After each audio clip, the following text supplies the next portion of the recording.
क्या किया, लगातार हिंदू समाज को कमजोर करने और हिंदू धर्म का नाश करने की इच्छुक शक्तियों को बलशाली बनाने के लिए काम किया।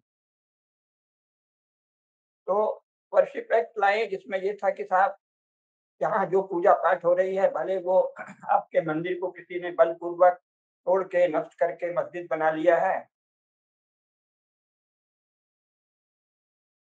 या चर्च बना लिया है, लेकिन अब वो वैसे ही रहेगा, है ना। तो जाहिर है हिंदुओं का विरोधी था। अब आप जो किसी मंदिर की मूल संरचना है, जहाँ मूल सनातन धर्म की पूजा होती थी, उसकी मांग नहीं कर सकते। अगर वहाँ कुरान पढ़ी जाती है, इस्लाम मजहबी उग्रवाद फैलाया जाता है, जो भी होता है, मिशनरी धर्मांतरणवाद फैलाया जाता है, करने दो। ये हो गया वर्शिप एक्ट।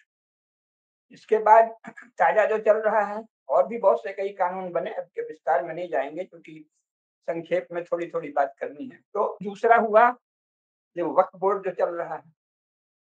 अब ये वक्फ बोर्ड तो गजब ही है, आप लोग संसद में सुन ही रहे होंगे बहस। आदरणीय किरण रिजिजू जी बहुत सशक्त ढंग से आप तथ्य रख रहे हैं लोकसभा में।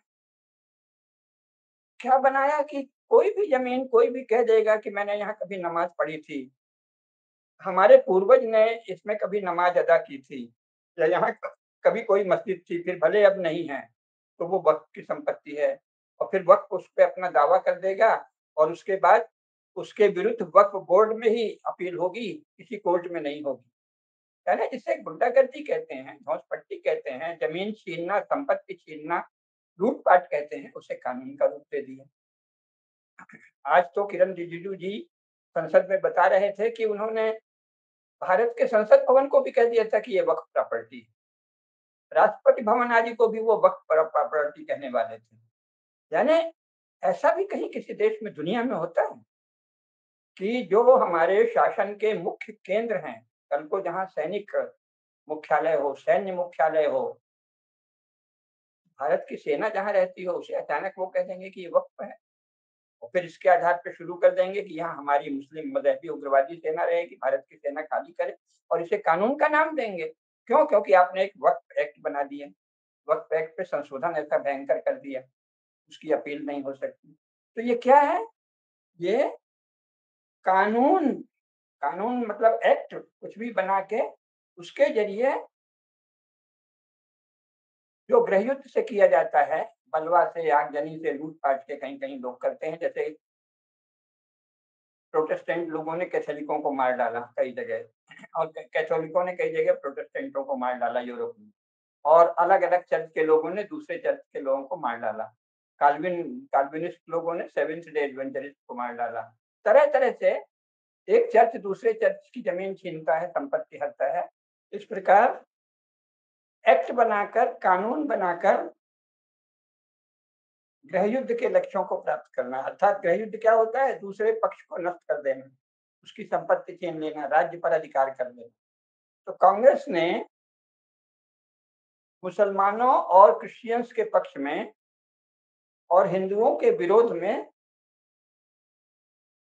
कानून बनाए।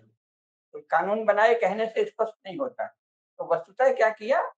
हिंदुओं की और भारत के मुख्य समाज की संपत्ति लूटना, राज्य पर कब्जा करना, राज्य के संसाधनों पर कब्जा करना, राज्य के बहुत बड़े हिस्सों पर कब्जा करना, सीधे न करके इसको एक्ट का रूप दे दिया। यानी सीधे लड़ने की हिम्मत नहीं है, चूंकि हिंदू बहुसंख्यक है।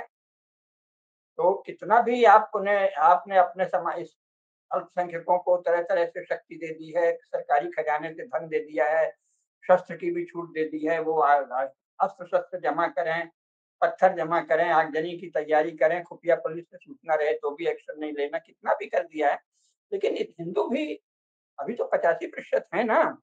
तो जब हत्या होगी, आगजनी होगी, बलवा होगा, तो हिंदू भी मारेंगे। तो आपने सोचा कि अरे ऐसे तो हम गैर हिंदुओं को चाहे जितना अनुचित संरक्षण देते हो, अपराध को उकसावा देते हो, अपराध करने की परिस्थिति बनाते हो, परिवेश बनाते हो कि ये अपराध करें और फिर इन पर हम कार्रवाई नहीं करें, सब करते हैं, तो भी खतरा है, हिंदू पीट देंगे। तो ये नया तरीका चला है कि कानून के जरिए हिंदुओं की संपत्ति छीन लो, राज्य के पदों पर और राज्य के संसाधनों पर अधिकार कर लो। धीरे-धीरे हिंदुओं को राज्य में पदों के मामले में कमज़ोर बना दो, संसाधनों के बारे में कमज़ोर बना दो और अब तो ये वक़्त ऐसे हुआ कि उनकी भूमि भी छीन लो, कोई भी इलाका छीन लो, ज़मीन छीन लो। तो जो गृहयुद्ध से होता था, उसमें हिम्मत नहीं थी कि हिंदुओं से खुलेआम लड़ लो। सारे कांग्रेसी भी मिल जाएँ मुसलमानों से, तो भी हिम्मत नहीं है कि हिंदुओं से लड़ लें। तो उन्होंने ये एक्ट का तरीका अपनाया, यानी गृहयुद्ध के लक्ष्य दूसरों की संपत्ति, राज्य और संसाधन छीनना और उनकी अस्मिता पर आक्रमण करना, इन सब लक्ष्यों को आपने कानून के ज़रिए एक्ट बनाकर पूरा कर दिया।